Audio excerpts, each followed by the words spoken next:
वासुदेवाय। ओम नमो भगवते वासुदेवाय। ओम नमो भगवते वासुदेवाय। ओम नमो भगवते वासुदेवाय। नारायणं नमस्कृत्य नारायणं नमस्कृत्य नरं चैव नरोत्तमं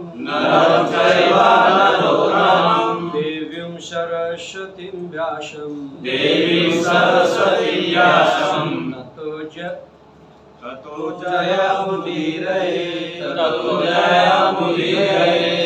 नष्टप्रायेषु भद्रेषु नित्यं भागवत सेवया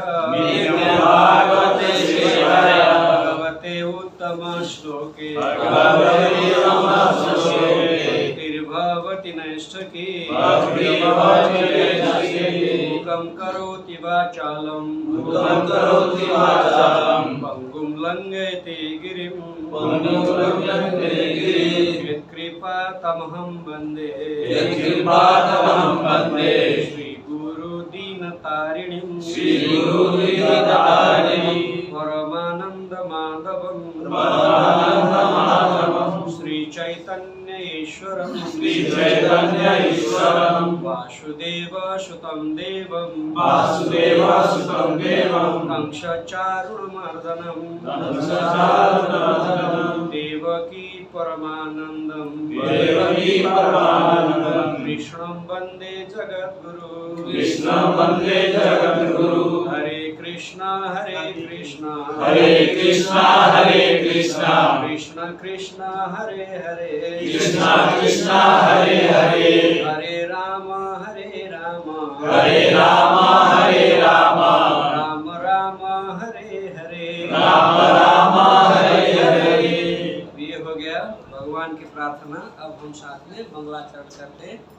जिस चीज को याद है मेरे साथ बोलिए, जिसको याद नहीं है भूमिका में जाइए, इसका पहले ही इसका लिखा हुआ है या मंगलाचरण के बारे में। ओके,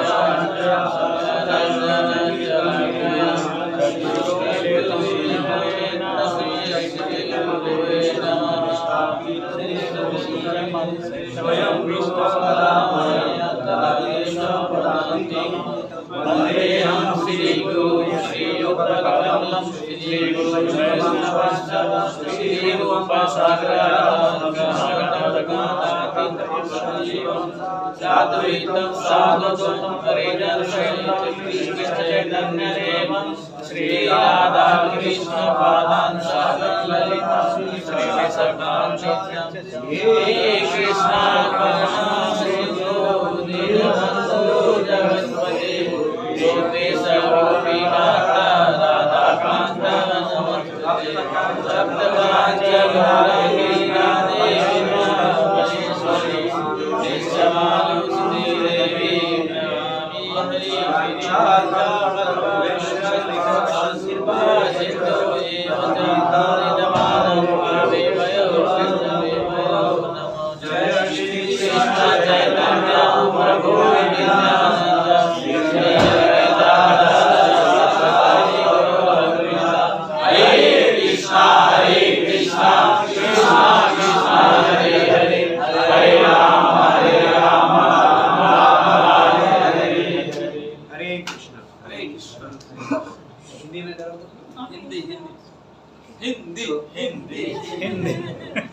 चलिए हम हिंदी में ही करते हैं। आज हमारा अध्याय 2 का श्लोक नंबर 9 से शुरू होगा। 9, 10, 11 3 श्लोक हम करेंगे आज। 8 हो गया प्रभु जी? 9, हाँ 8 हो गया। 8 पूरा 8 हो गया, अभी हम 9 में हैं। तो आप ध्यान से सुनिए। पहले मैं आपको तीनों श्लोक पढ़ के सुनाता हूँ, 9, 10 और 11। संजय उवाच, सुनिए सिर्फ सुनिए। संजय उवाच एवमुक्त्वा ऋषिकेशं गुडाकेशः परन्तपः न योत्स्य इति गोविन्द मुक्त्वा तूष्णीं बभूवः। संजय उवाच, अब बोलिए। संजय उवाच एवमुक्त्वा ऋषिकेशं गुडाकेशः परन्तपः न योत्स्य इति गोविन्द मुक्त्वा तूष्णीं बभूवः। संजय उवाच एवमुक्त्वा ऋषिकेशं गुडाकेशः परन्तपः न योत्स्य इति गोविन्द मुक्त्वा तूष्णीं बभूवः। मेरे पीछे दोहराइएगा। संजय उवाच, संजय ने कहा एवं इस प्रकार कहकर ऋषिकेशम कृष्ण से जो इंद्रियों के स्वामी है, गुडाकेशः अर्जुन जो अज्ञान को मिटाने वाला है, परन्तपः अर्जुन क्षत्रियों का दमन करने वाला, न युद्ध से नहीं लड़ूंगा इति इस प्रकार गोविंदम इंद्रियों के आनंददायक कृष्ण से उक्त्वा कहकर तूष्णीं चुप बभूव हो गया निश्चय। अब मेरे बात फिर बोलिए। संजय ने कहा इस प्रकार कहने के बाद शत्रुओं का दमन करने वाला अर्जुन कृष्ण से बोला हे गोविंद मैं युद्ध नहीं करूंगा और चुप हो गया। अब देखिए ये मत बोलना है। साथ साथ में बोलने के टाइम में कभी कभी हो जाता है ना। ठीक है, आप पहले बदला देते हाँ, चलिए, तो हमने इससे पहले क्या समझा था कि ये श्लोक नंबर 7 में अर्जुन ने भगवान को क्या माना? गुरु माना। क्या बोला? कार्पण्य दोष पहतो स्वभाव पृच्छामि तम धर्म समुदचेता यक्षेहन्निष्टम तन्मे ब्रूहि तन्मे शिष्यस्तहं शाधि मात्वं प्रपन्नम। क्या बोला? शिष्यस्तहं शाधि मात्वं प्रपन्नम। तू मुझे शिष्य बना ले और तू मेरा गुरु हो जा। भगवान का और अर्जुन का क्या संबंध था? मित्र का, सखा का संबंध था। लेकिन अभी अर्जुन बोल रहा है कि मैं ऐसी परिस्थिति में गुजर रहा हूँ कि मैं कोई डिसीजन नहीं ले पा रहा हूँ कि ये युद्ध मुझे करना चाहिए या नहीं करना चाहिए। मैं तो सोच रहा हूँ ये युद्ध नहीं करना चाहिए और नहीं करूँगा। इसीलिए मुझे सही डिसीजन दो, मुझे क्या करना है और मुझे अपना चेला बना। वो तो भगवान स्वयं भगवान है, वो सबके गुरु हैं। अभी हमने भगवान के प्रार्थना में बोले ना, वासुदेवम सुतम देवम कंस चारुण मर्दनम देवकी परमानंदम कृष्णम वंदे जगत गुरु। कृष्ण जगत के गुरु हैं। क्यों? बोला जाता है ना, कोई बच्चा घर में होता है तो सबसे पहले उसका पाठशाला कहाँ पे होता है? घर में होता है। घर में पाठशाला होता है तो उसका गुरु कौन होता है? माँ बाप होते हैं ना। तो कृष्ण भी हमारा पिता ही है, हमारा पिता है। ममई वांसे जीवलोक जीवभूत सनातन। जितने भी लोक में जो भी अंश है, ये पृथ्वी में जो भी जीव है, ये सब मेरे अंश है। और कृष्ण ने स्पेशल बताया है क्या? अहम बीजः प्रदपिता, मैं सबको बीज देने वाला पिता हूँ। हम क्या सोचते हैं, अरे मैंने इसको बच्चा बनाया। सच में हमने बनाया क्या? हम तो भाई एक मिट्टी का भी अच्छा से आकार से कुछ नहीं बना सकते, तो हम कहाँ से एक जीव खड़ा कर सकते हैं? हमारे वो हैसियत ही नहीं है। वो सब कुछ भगवान कर लेता है। आप समझ लो, हमारे बीबियां, माता जी जब प्रेग्नेंट हो जाती है तो उसका स्तन ऑटोमेटिक बढ़ना शुरू हो जाती है। देखो, जब तक बच्चा बाहर नहीं आता है उसका स्तन से दूध नहीं निकलता है। बच्चा जब उसके गर्भ से बाहर आते ही उसका स्तन से दूध बहना शुरू हो जाता है। ये चमत्कार है कि नहीं?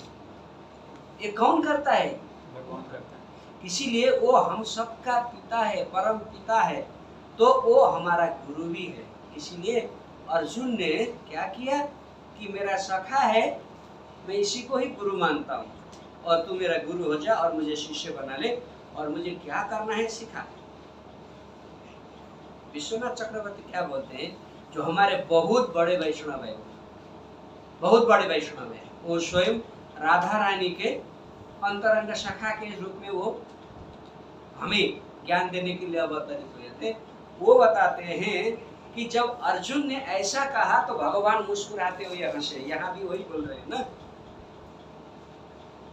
हंसते हैं। आपको मैंने बोला था इसका तीसरा श्लोक में भी भगवान ने अर्जुन को डांटा है ना? क्या बोल के? क्लैब्यम और हृदय दौर्बल्यम। क्लैब्यम मतलब नपुंसक। तू नपुंसक है क्या? क्षत्रिय होकर युद्ध नहीं करूंगा बोलता है, और तेरा हृदय दौर्बल्य हो गया। इससे पहले हमारा क्लास में भी मैंने यही टॉपिक्स में बोला, हृदय दौर्बल्य। हमारा जब मन कमजोर हो जाता है तो हम कोई डिसीजन नहीं कर पाते हैं। हम कौन सी मार्ग हमारे लिए सही है हम उसको नहीं पहचान पाते और अपना धर्म भी हम भूल जाते हैं। एक ब्राह्मण का धर्म होता है ज्ञान देना, शिक्षा देना, उपदेश देना। एक क्षत्रिय का धर्म होता है राज्य को संचालन करना और प्रजा का पालन करना। और एक वैश्य का धर्म होता है कि खेती पाती करना या बंद व्यापार करना, व्यवसाय करना। और शूद्र का धर्म होता है सेवा। देखिए, हम ये चारों वर्ण हम अकेले निभा रहे हैं। अभी यहाँ बैठ के आप लोग को शिक्षा दे रहे हैं, ज्ञान दे रहे हैं। कल सुबह उठेंगे, ऑफिस चले जाएंगे, हम वैसे का काम ही कर रहे हैं। लालन पालन कर रहे हैं परिवार का, क्षेत्रीय का कर्म भी हम निभा रहे हैं, और सेवा कर रहे हैं तो शूद्र का कर्म भी निभा रहे हैं। तो चारों गुण हमें समाया हुआ है। समझ रहे हैं ना मैं क्या बोल रहा हूँ? तो इसीलिए हमें इससे ऊपर उठना है। इससे ऊपर जब उठ के हम सोचेंगे तब ही हमको पता चलेगा कि हमारा वास्तविक धर्म क्या है। और वो ही धर्म अर्जुन हो गया, विस्मित हो गया था। और भगवान को बोलता क्या है संजय, यहाँ क्या बताता है धृतराष्ट्र को? एव मुक्त ऋषिकेशम गुणाकेशः परंतप। देखो यहाँ भगवान का नाम 2 बार बोला गया है, ऋषिकेश और गोविंद, और अर्जुन का नाम भी 2 बार बोला गया है। क्या क्या? गुणाकेश और परंतप 2 बार बोला गया एक ही श्लोक में। एव मुक्ता ऋषिकेशम गुणाकेशः परंतपः न योच्य इति गोविंद मुक्त्वा तुष्णी बभूव। वो क्या डिसीजन करता है? मुझे युद्ध नहीं करना है। गुणाकेश का मतलब क्या होता है? अज्ञान को हरने वाला, अंधकार को मिटाने वाला, और निद्रा को जीतने वाला। जो निद्रा को जीत लेता है ना, उसको गुणाकेश बोलते हैं। कृष्णावतार में गुणाकेश अर्जुन थे, तो रामावतार में गुणाकेश कौन था मालूम है? लक्ष्मण। हाँ? लक्ष्मण, क्योंकि वो 14 साल तक सोए नहीं, है ना? हाँ। तो परम तप, परह तप, परम तप, पर मतलब दूसरे को तप समाप्त करने वाला, है ना? अतः शत्रुओं का दमन करने वाला अर्जुन का नाम है।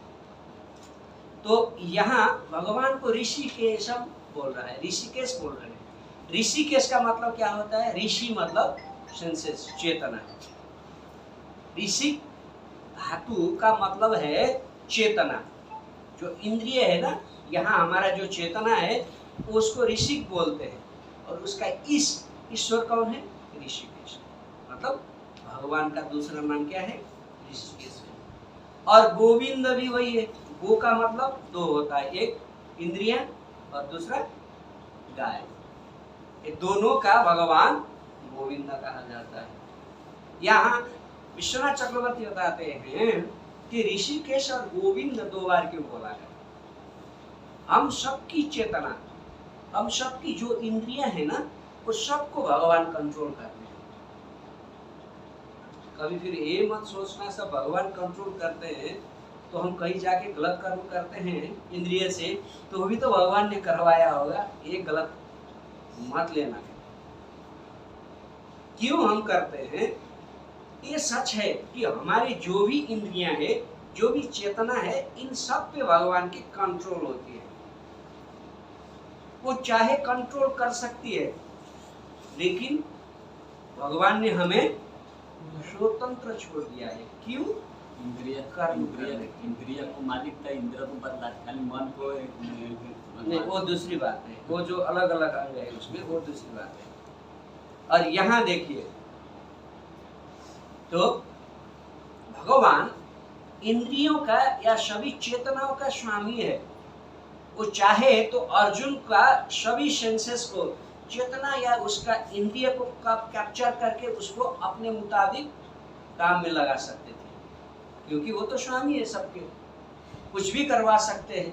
जैसे हम किसी को वशीकरण कर लेते हैं ना, किसी को वश में कर लेते हैं, तो हम मनचाहा काम करा सकते हैं ना। तो भगवान हम सबसे करवा सकते हैं, क्योंकि वो सबके स्वामी है। हमारे सारे इंद्रियां, हमारे सारे चेतना, सब कुछ का स्वामी है। लेकिन हमें कर्म करने के लिए भगवान स्वतंत्र छोड़ देते हैं। गीता में इसका भूमिका में स्पेशल प्रभुपाद ने पहले ही बता दिए हैं कि गीता में 5 चीज का पूर्ण रूप में ज्ञान रहेगा। क्या? प्रकृति, काल, जीव, और बोलिए, किसी को मालूम है?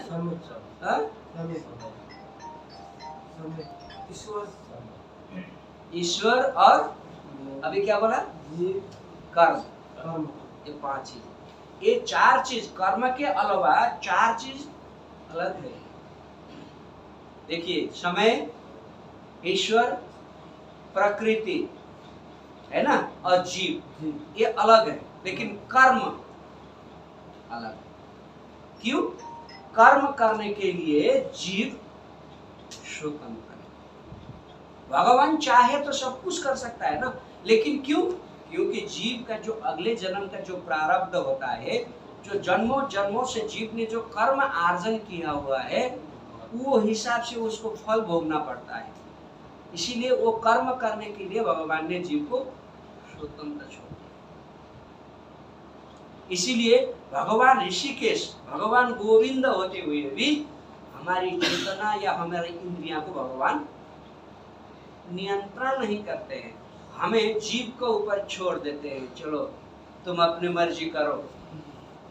और दूसरी बात क्या है, शायद मैंने यहाँ भी बोला होगा, हर जीव जो माता के गर्भ में आता है, जो 9 महीने 5 महीने में जब उसका प्राण उसके शरीर में जब संचार हो जाता है, उसके बाद में चेतना जब स्फुरित होती है ना, जब चेतना आने लगती है, उस टाइम से जब तक वो बाहर नहीं निकलता, तब तक वो भगवान से एक ही प्रार्थना करता है।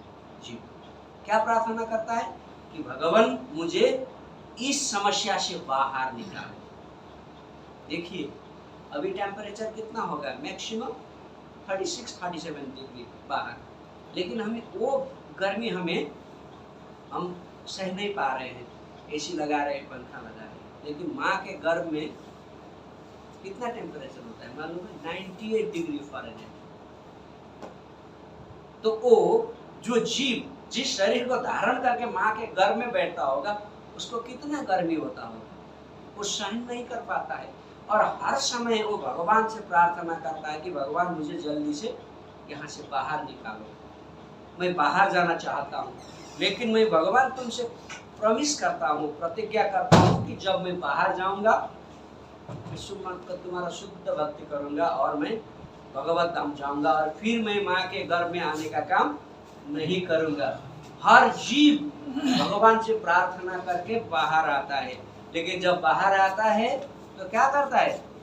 सब किया हुआ वाचक भूल जाता है।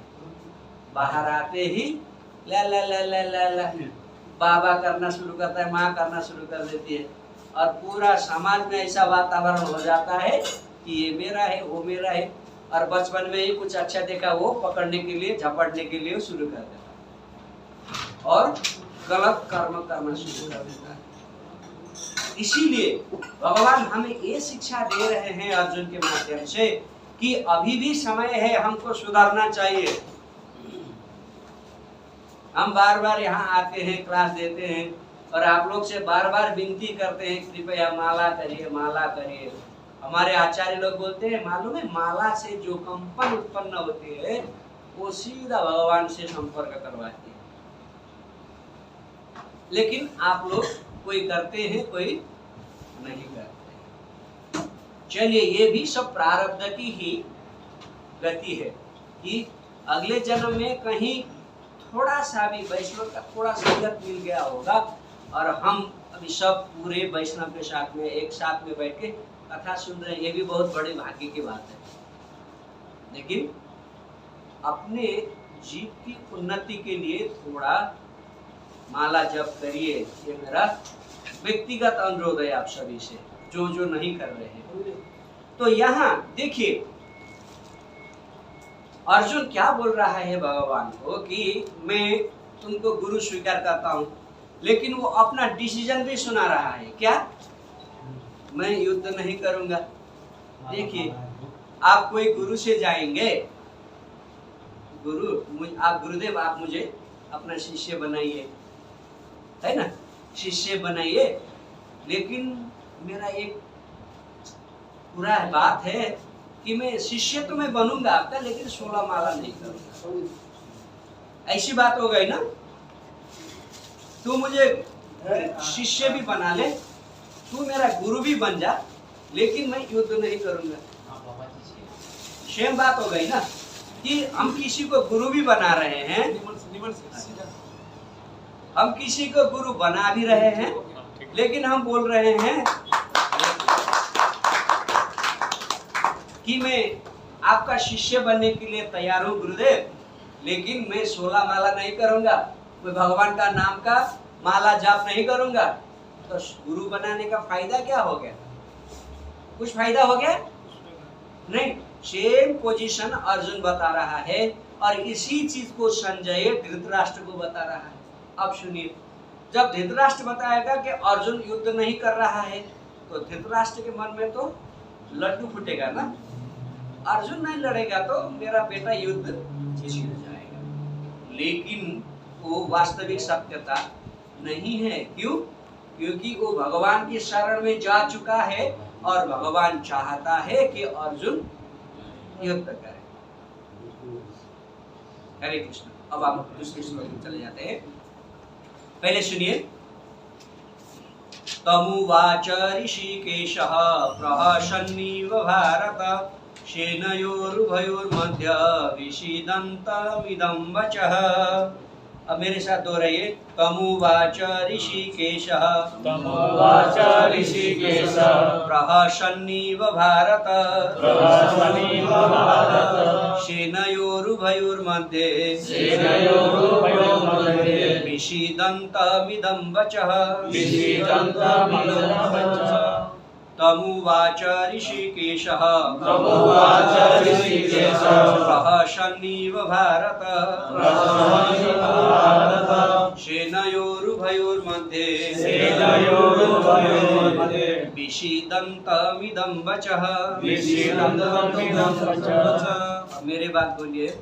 तम उससे उवाच कहा ऋषिकेशः इंद्रियों के स्वामी कृष्ण ने प्रहसन हंसते हुए इव मानो भारत के भरतवंशी धृतराष्ट्र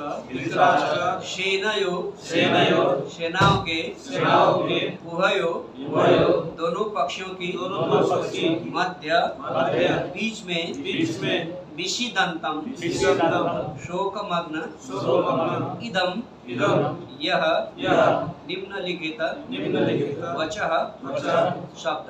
अब मेरी बात हो रही है। ये भरतवंशी उस समय दोनों सेनाओं के मध्य शोकमग्न अर्जुन से कृष्ण ने मानो हंसते हुए ये शब्द कहे। अब मैंने इससे पहले भी आपको बोला था कि जब अर्जुन ने बोला कि तू मेरा गुरु है और मैं तेरा शिष्य बन जाऊंगा, लेकिन उसने शर्त क्या रखा?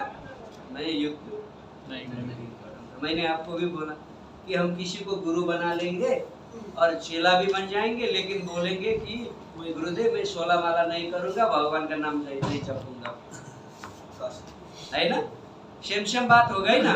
जब भगवान ये बात सुने तब भगवान को खुशी आ गई, लेकिन वो भगवान के सखा थे। अब जोर से भगवान हंसेंगे तो अर्जुन को लगेगा कि मुझे कितना कष्ट हो रहा है और मेरा सखा होते हुए भी ये मेरे ऊपर हंस रहा है। ये सोच के भगवान ने क्या किए?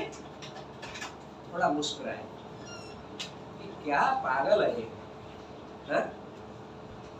इसको इतना पहले बोला फिर भी इसको दिमाग में नहीं आता है, और मुझे गुरु भी कह रहा है और शर्त भी रख रहा है। मुझे गुरु भी मान रहा है और शर्त भी रखता है कि तू मुझे चेला बना ले, तू मेरा गुरु बन जा और मुझे क्या करना है सही रास्ता भी दिखा, ये भी बोल रहा है।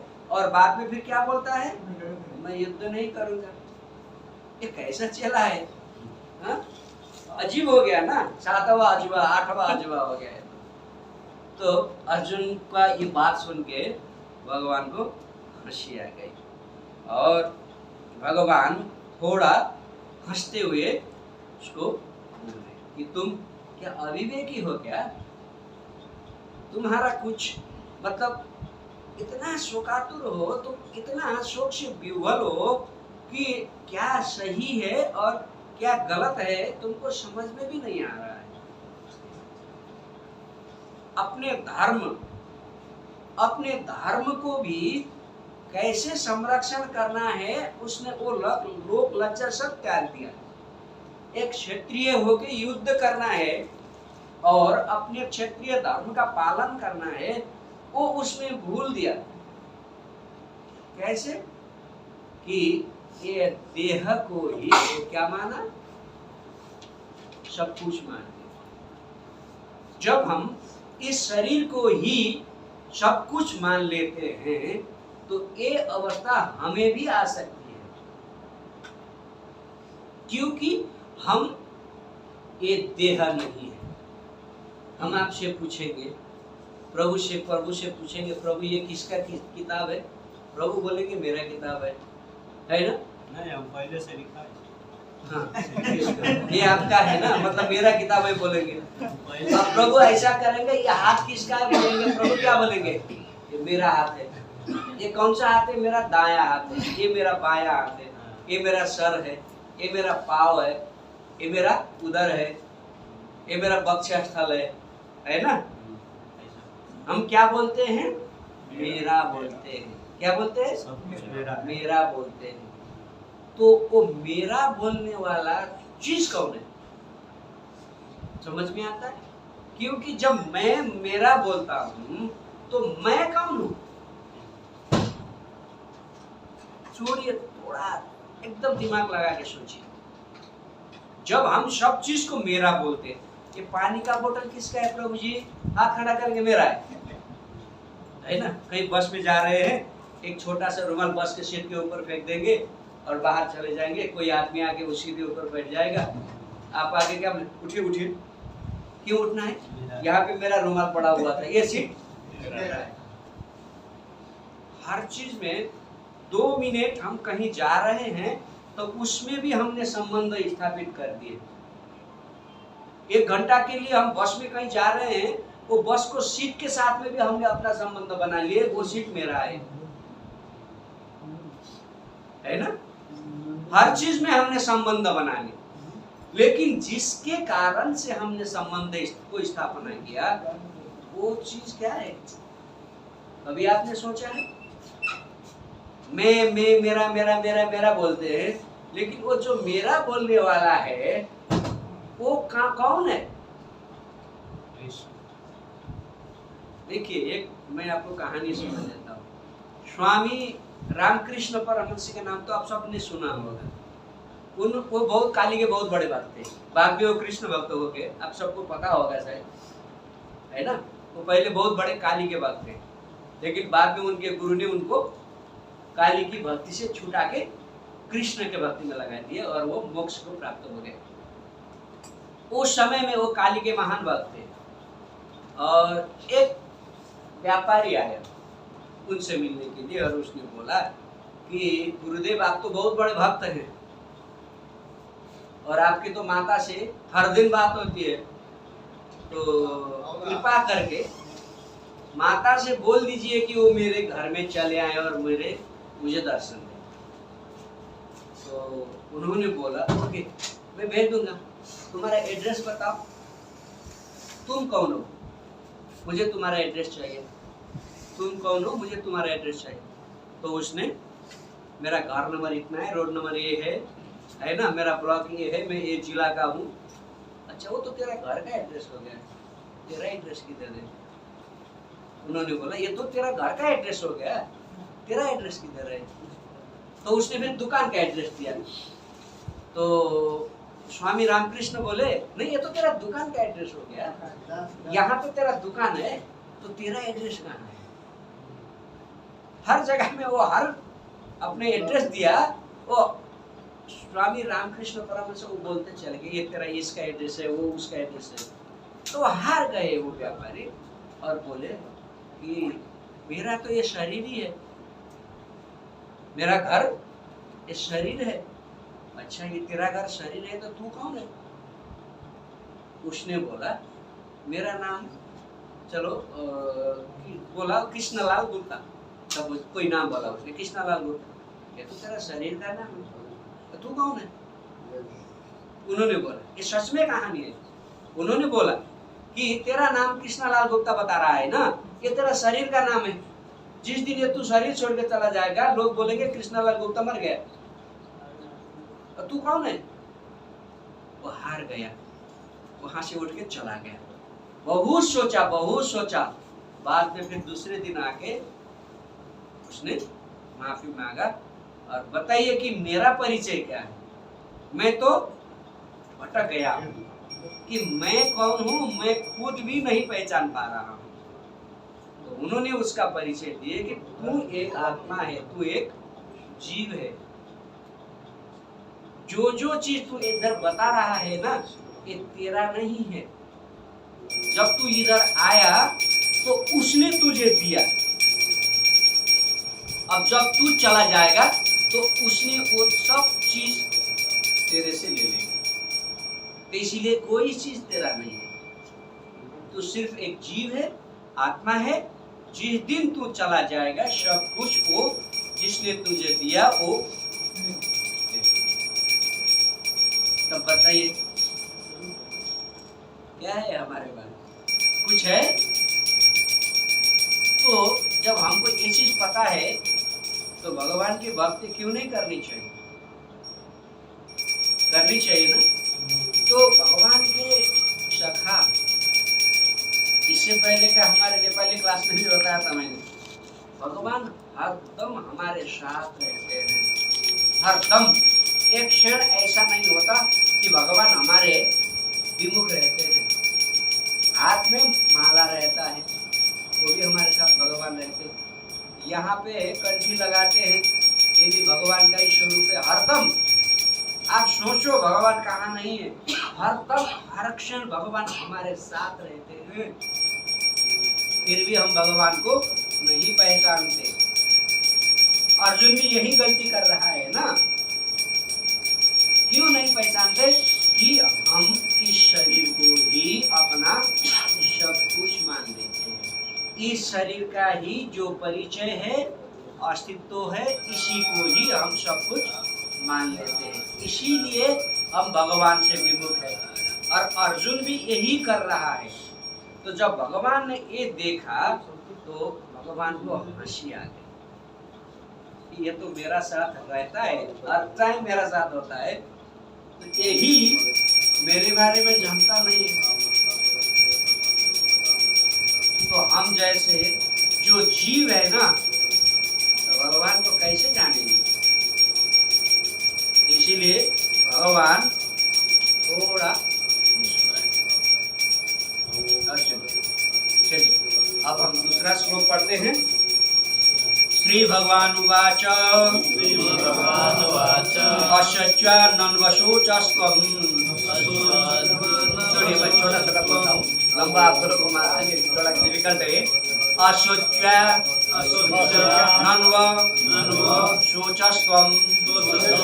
प्रज्ञावादाश्च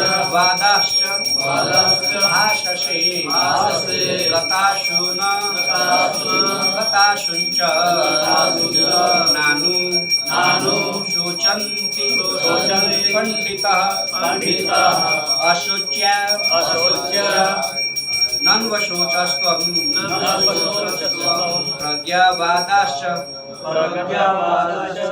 भाषसे गताशून गताशुञ्च नानु शोचन्ति पंडितः। अब चलिए लास्ट श्लोक है। आप इधर से एक बोलिए और इधर से एक बोलेंगे। अब बोलिए, कोई प्रभु इधर से बोलिए।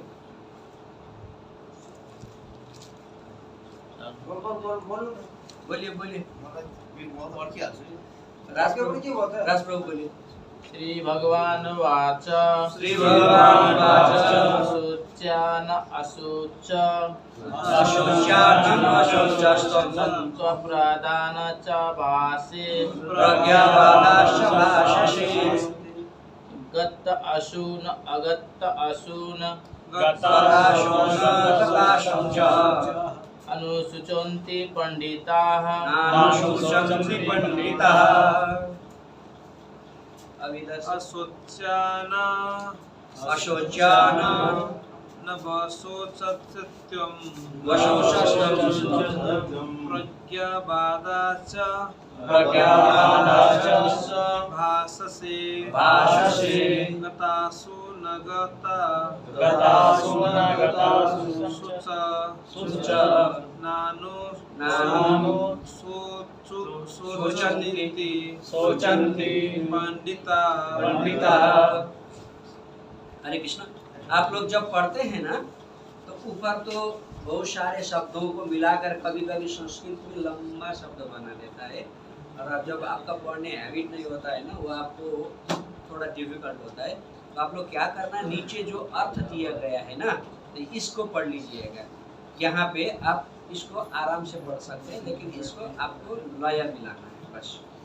लेकिन हम तो पढ़ रहे हैं तो हमको तो कोई मुश्किल नहीं होती, लेकिन जब आप नया नया पढ़ने का कोशिश करते हैं ना, इस समय में आपका जुआ इधर उधर लड़खड़ा जाता है।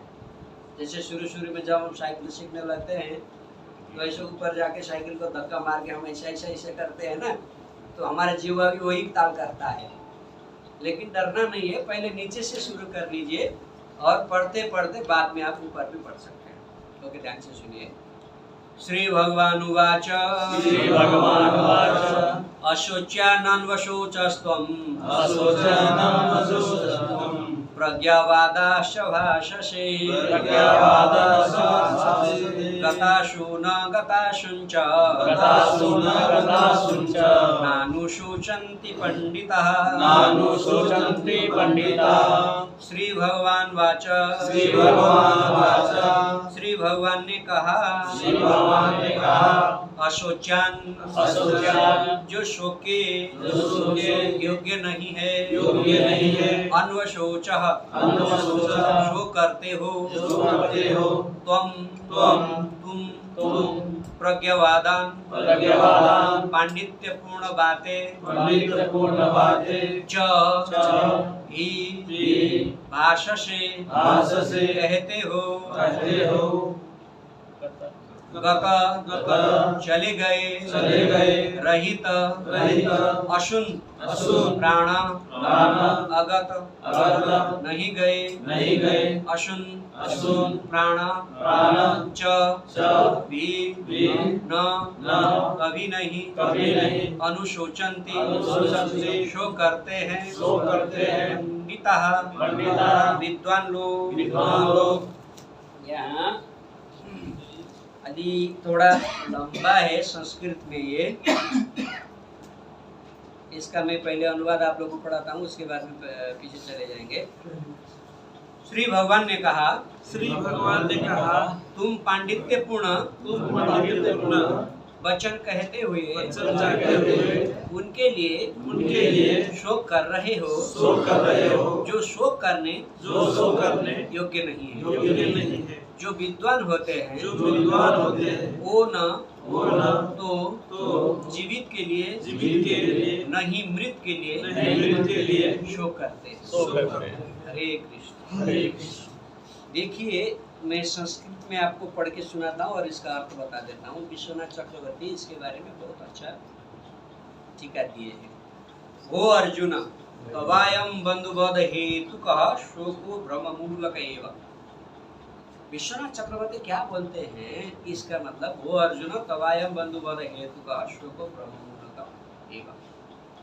हम जिसके लिए भी जो भी चले जाते हैं शरीर को छोड़ के, इनके लिए जो शोक करते हैं ना, हम रोते हैं, अरे मेरे बाबा चले गए, मेरे माता चले गए, मेरी बीवी चली गई, मेरा बेटा चला गया, हम शोक करते हैं।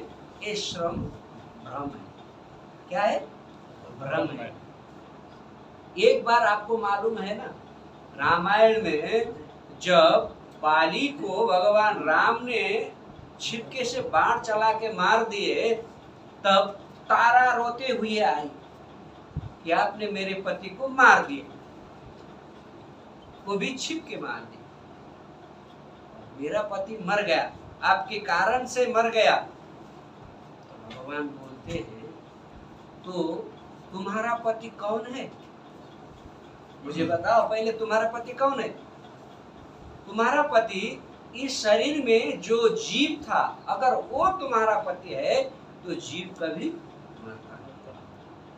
अगर ये शरीर तुम्हारा पति है तो ये शरीर तो यही है, तो क्यों बोल रही है तुम मेरा पति मर गए? समझ रहे हैं ना कि अगर हम शरीर को किसी व्यक्ति मानते हैं तो वो शरीर तो वही पड़ा है ना, तो वो कैसे मर गए? अगर जीव, जो शरीर के अंदर जो जीव था, अगर उसको हम वो व्यक्ति मानते हैं तो जीव कभी मरता नहीं है, कभी मरता नहीं है। जीव सदैव अजर अमर होता है, बस क्या करता है कि एक जगह से दूसरी जगह में जाता है। वांशांसि जीर्णानि नवानि गिरा, जब शरीर पुराना हो जाता है ना तो शरीर को त्याग देता है और नया शरीर में चला जाता है। बस इतना है। हम जब वस्त्र लगाते हैं, वो वस्त्र पुराना हो गया, यहाँ से टूटा हुआ है, यहाँ से टूटा हुआ है, कितना सिलाएंगे? सिलाते सिलाते वो वस्त्र वहीं से टूटना शुरू हो गए, तो वो वस्त्र को ऐसे भी लगा के चलेंगे क्या? उसको निकाल के क्या करेंगे? फेंकेंगे और नया वस्त्र लगाएंगे। बस जीव भी वही करता है।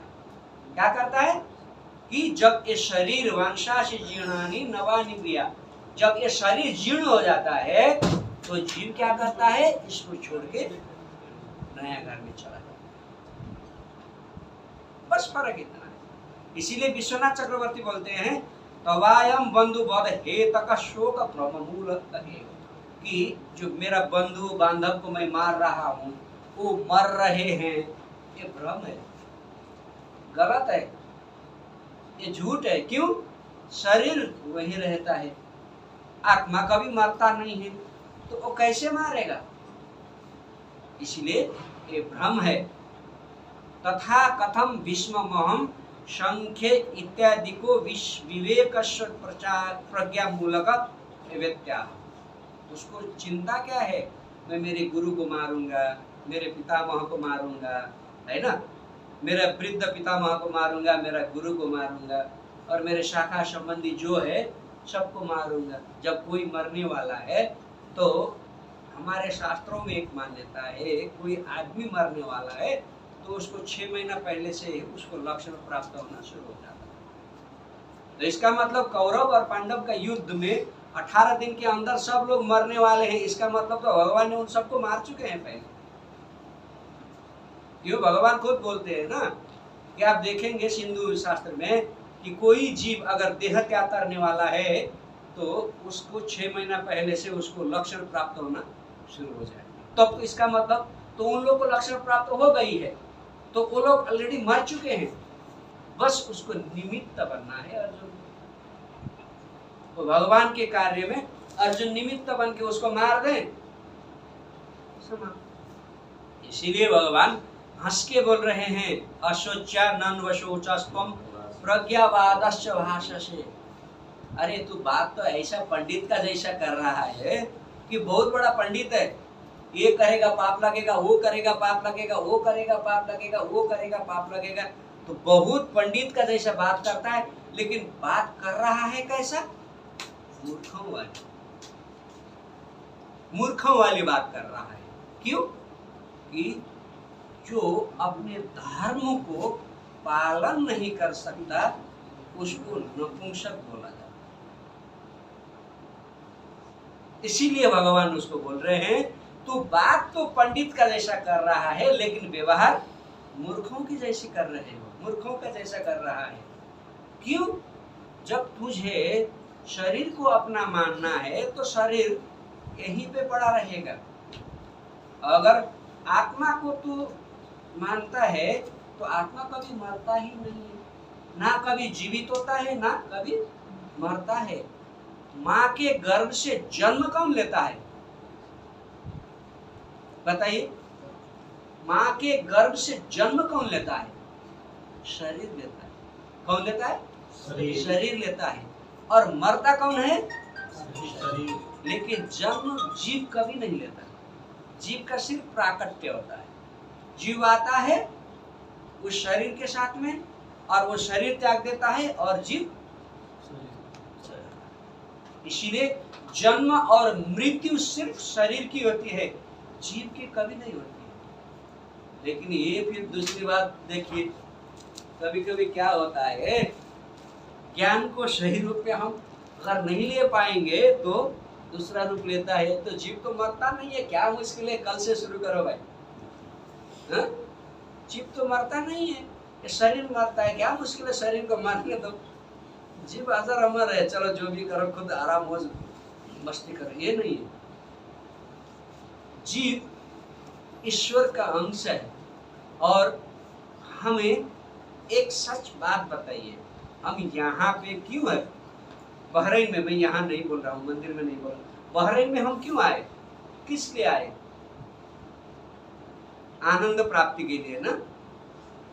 ज्यादा पैसा कमाएंगे, थोड़ा पैसा अर्जन हो जाएगा, मुल्क में घर में भेजेंगे, बीवी बच्चे थोड़ा अच्छा घर बनाएंगे, थोड़ा खेती बाड़ी ले लेंगे, थोड़ा ज्यादा पैसा कलेक्शन करेंगे, उसके बाद में जाके गाड़ी घोड़ा क्या क्या है परचेस करेंगे, थोड़ा पैसा बैंक में रखेंगे, बच्चे को पढ़ाएंगे, वो लोग पढ़ेंगे जाएंगे, अपना शादी करके अपना व्यवस्था कर लेंगे और हम बीवी के साथ में आराम से जिंदगी गुजार लेंगे।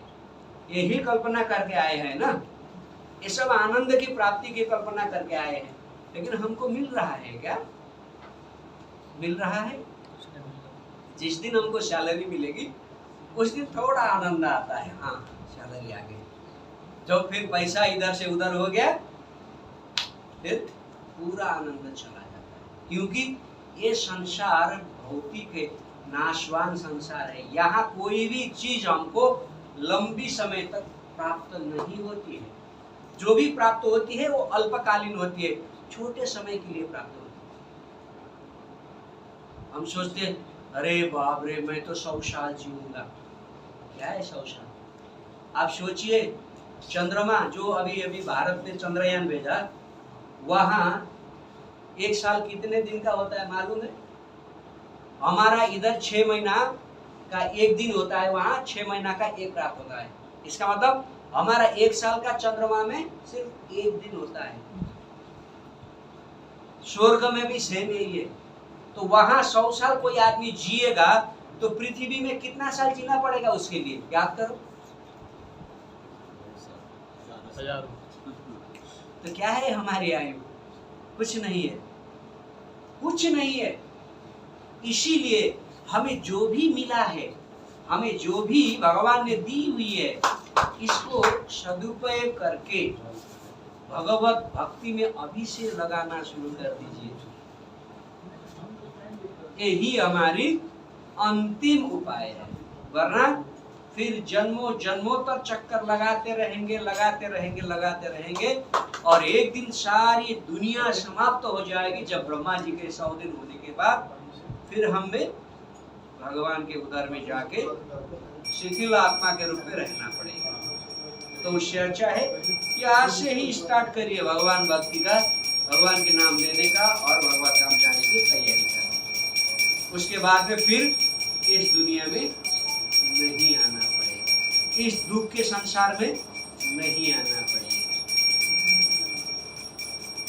हरे कृष्ण। हरे कृष्ण। आपको किसी का कुछ प्रश्न है तो पूछ लीजिए। हरे कृष्ण प्रभु जी। हरे कृष्ण। मेरा एक प्रश्न है हाँ बोलिए। कि जो ओम शब्द है, हाँ। ओम शब्द क्या है, इसका परिभाषा क्या है? अ-उ-म। जी। ओमकार में 3 अक्षर है, अ-उ-म। ब्रह्मा विष्णु महेश। इसको प्रणव मंत्र बोला जाता है, प्रणव बोलते हैं इसको, प्रणव शब्द बोलते हैं। इस सृष्टि को स्थापित करने के लिए इस ध्वनि का सबसे पहले प्रादुर्भाव हुआ था। ओम, यही शब्द ब्रह्मा जी के कान में पड़ा और ब्रह्मा जी ने इसी को उच्चारण करके सृष्टि की। तो ओम किसने निकाला था, किनके सार बिंदु ये से? भगवान ने ब्रह्मा जी को दिया, भगवान उसके हृदय में।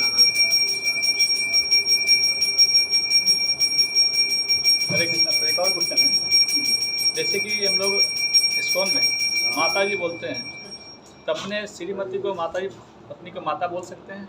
हाँ, बोल सकते हैं। कैसे बोल सकते हैं? श्रीमती का मतलब ये नहीं है कि अपने वो वाइफ- आपकी पत्नी है, लेकिन वो जन्म जन्मांतर के लिए, बस ये जन्म के लिए है।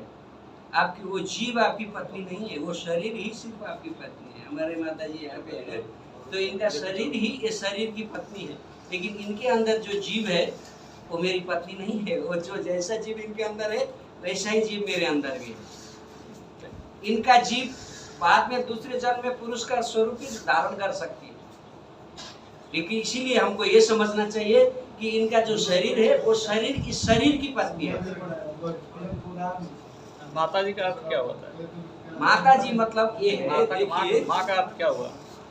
देखिए माता जी हम क्यों कहते हैं माँ इस्कॉन का में? अर्थ, ओके। हाँ, इस्कॉन में माता जी कहने का ये अर्थ है, हम किसी भी दूसरे पराय स्त्री को गलत दृष्टि से ना देखें। इसीलिए हमारे आचार्यों ने अपनी बीवी के अलावा दूसरे सबको माता जी कहने का शुरुआत कर दी है। ये समझ गया, लेकिन अपने बीवी को कह के माता जी बोलेंगे फिर में? बोल सकते हैं, गारंटी बोलना ही माँ- पड़ेगा, कैसा कंपलसरी नहीं है। फिर माता भी अपनी वाइफ को माता क्यों बोलेंगे? वो तो मैं जब उनके देखिए, साथ ऐसा है, विवाह समझ किया गए। हूँ। तो ये बात नहीं। आने की जरूरत नहीं, आपने बोलिए ना, आपने बोल सकते हैं। नहीं, उनके कंफ्यूजन क्लियर कर देना है। मैं भी समझ देखो रहा इसमें डिस्कस देखो करने वाला सही बात नहीं। मुझे नहीं, समझना है। रवि प्रभु सुनो, आप ना बोलिए, आप नहीं बोल सकते हो, बोलने का क्या कोई मतलब बोलना ही पड़ेगा, ऐसा नहीं है। सबको बोल सकते हैं। तो वही सबको दूसरों तो बोल सकते हैं, लेकिन मैं अपने बीवी को कह के माता जी बोल नहीं, सकता हूँ। अपने बीवी को बोल सकते हैं, नहीं बोलना चाहे तो नहीं बोलेंगे, कोई पाप नहीं, अपराध नहीं लगेगा, लेकिन कितना सोचना इसी चाहिए। बात में मुझे एक दिन चर्चा हुआ था, किसी डिवोर्स ने मुझे बताया कि भाई तो अपने बीवी को माता क्यों बोला? माँ तो तुझे वो जन्म दिया तुम्हें, और उसके साथ मैं बस वो भी डिवोटी है। प्रभु जी वही अच्छा जवाब दे दिया ना। वो मैं देखिए दूसरी बात क्या है, हमें जब हम ऐसा माता जी बोलेंगे अपने परिवार में भी, तो उनके ऊपर थोड़ा रेस्पेक्ट हो जाएगा, क्योंकि जैसे मैं हूँ और ये मेरे शरीर की पत्नी है यहाँ पे, तो इनको अगर मैं माता जी बोलूँगा तो जीव के साथ के संबंध सम्मान का रहेगा। नहीं बोलूँ कोई मुश्किल नहीं है, लेकिन ये भी वैष्णव है और मैं भी वैष्णव हूँ, और मैं इनका ऊपर कोई अपराध कर लूँ तो मुझे अपराध लग जाता है, समझ रहे हो? इसीलिए सम्मान देना जरूरी है, क्योंकि मैं ये भी वैष्णव है और मैं भी वैष्णव हूँ। तो एक वैष्णव को आपने सुना होगा, कल आज सुबह भी हमारे प्रभु बता रहे थे कि हमें सब अपराध से बचा लेते हैं, यही मंत्र हमको बचा लेता है, लेकिन वैष्णव अपराध से नहीं बचा। इसीलिए आपकी पत्नी आपके साथ में है और वो भी वैष्णव है और आप भी वैष्णव है, तो आपको बच के रहना पड़ेगा कि वो अपराध से आपको बच के रहना है, नहीं तो आपको वैष्णव अपराध। लेकिन जो वैष्णव नहीं है उनको तो वैष्णव नहीं तो माता जी बोलेंगे क्यों? वही इसी बात में कंफ्यूज था, इसी को तो मुझे समझना था। जब वैष्णव है ही नहीं जी, तो वो क्यों? तो मैं जब मेरी पत्नी वैष्णव नहीं, है, ऐसा नहीं है। अपनी बीवी को आप माता जी नहीं भी बोल सकते हो, ऐसा नहीं है, वो अपनी अपनी बात है। आप नहीं बोल सकते और आपको बोलना ही पड़ेगा, कहीं लिखा भी नहीं। अब अपनी शरीर की पत्नी को आपकी शरीर की पत्नी के हिसाब से आप मतलब सम्मान दे सकते हैं, बस आपके दिल में ये भाव होना चाहिए कि इस शरीर की पत्नी भी वैष्णव है, वो भाव आपके दिल में होना चाहिए। लेकिन ऐसा नहीं है कि उनको माता जी ही बोलिए, ये मतलब वो नहीं है, जरूरी नहीं है। इसी बात में बहुत डांटा उन्होंने, बहुत डांटा था मुझे। कौन? एक भक्त है वो भी दीक्षित ऐसे मुझे बहुत डांटा कि आप अपने पत्नी को माता जी क्यों बोलते हैं? मैं भी सुना हूँ, इसलिए बोलता वाली बात है, ये व्यवहार जो है ना, जो हम लोग का व्यवहार है, व्यवहार में भाई अब माँ का अर्थ होता है जिसने पैदा किया जन्म दिया, वो माता है ना, तो तुम्हारी बीवी कैसा माता होगी? जब से इस्कॉन में ढुका तब से सीनियर डिवोटी भी माता बोलते हैं।